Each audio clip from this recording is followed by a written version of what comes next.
రాజమండ్రి రాజకీయం మంచి కాక మీద కనిపిస్తోంది. వచ్చే అసెంబ్లీ ఎన్నికల్లో అధికార వైసీపీ, ప్రతిపక్ష టీడీపీ తరపున యువనేతలే తలపడుతున్నారు.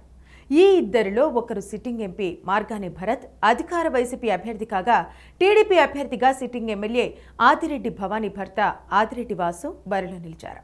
గత ఎన్నికల్లో తొలిసారి పోటీ చేసి ఎంపీగా గెలిచిన మార్గాని భరత్ ఈసారి ఎమ్మెల్యేగా బరిలోకి దిగుతున్నారు. ఆయనకు ధీటైన అభ్యర్థిగా ఆదిరెడ్డి వాసుకి టికెట్ ఇచ్చింది టీడీపీ. ఇద్దరు యువనేతల మధ్య ఆధిపత్య పోరాటం పీక్ లెవెల్లో కొనసాగుతోంది. ఢీ అంటే ఢీ అన్నట్టు ఇద్దరు ఎన్నికల రణరంగానికి సిద్ధమవుతున్నారు. ఆరోపణలు ప్రత్యారోపణలతో దుమ్ము రేపుతున్నారు. గంజాయి కేసులే ఆధారంగా ఇద్దరు ఒకరిపై ఒకరు ఆరోపణలు చేసుకోవడం కూడా స్థానికంగా చర్చనీయాంశం అవుతుంది. అసలు రాజకీయాలకు గంజాయి బ్యాచ్కు మధ్య ఎలాంటి సంబంధాలున్నాయో గానీ ఇరువురు నేతల కామెంట్లు మాత్రం కాకరేపుతున్నాయి. టీడీపీకి కంచుకోట అయిన రాజమండ్రి నగరంలో ఎలాగైనా గెలవాలనే టార్గెట్తో దూసుకుపోతున్నారు ఎంపీ భరత్. ఇక టీడీపీ కూడా కంచుకోటను కాపాడుకోవడానికి విశ్వ ప్రయత్నం చేస్తోంది. ఎంపీ భరత్ టార్గెట్గా తీవ్రమైన ఆరోపణలు చేస్తోంది. కమిషన్ల కోసమే ఎంపీ పని చేస్తున్నారంటూ విమర్శలు గుప్పిస్తున్నారు టీడీపీ అభ్యర్థి వాసు.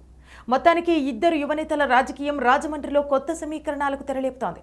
ఒకప్పుడు సంస్కృతి సంప్రదాయాలకు చిరునామాగా నిలిచిన రాజమహేంద్రవరంలో రాజకీయం హైటెన్షన్గా మారడం ఎన్నికల ఫలితంపైన ఉత్కంఠ పెంచేస్తోంది. గత ఎన్నికల్లో రాజమండ్రి సిటీ ఎమ్మెల్యేగా గెలిచిన ఆదిరెడ్డి భవానీ దాదాపు 30,000 మెజారిటీ సాధించారు. రాష్ట్ర వ్యాప్తంగా ఫ్యాన్ తుపానును తట్టుకుని భారీ మెజారిటీతో భవానీ గెలుపొందడాన్ని ఛాలెంజింగ్గా తీసుకుంటోంది వైసీపీ.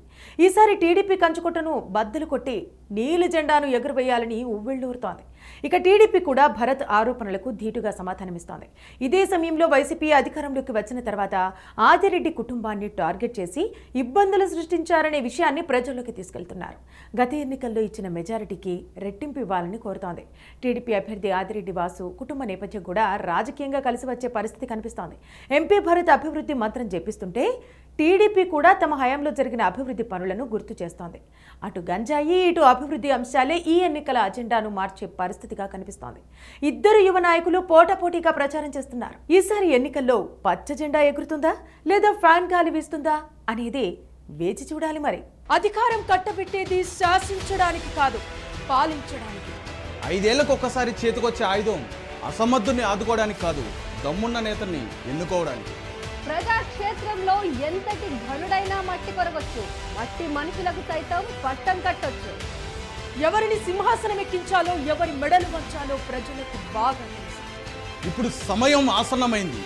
ఈసారి ఎన్నికల్లో ఏ పార్టీ సామర్థ్యం ఎంత, ఏ నియోజకవర్గంలో ఎవరి బలగం ఎంత, ప్రతి నియోజకవర్గంలో ఒక్కో నేత సత్తా ఎంత, గతంలో చేస్తానని చెప్పిందెంత, చేసిందెంత, చెయ్యబోయేదెంత, సూటిగా శుద్ధి లేకుండా చెప్పడానికి మేము రెడీ. మీరు రెడీనా?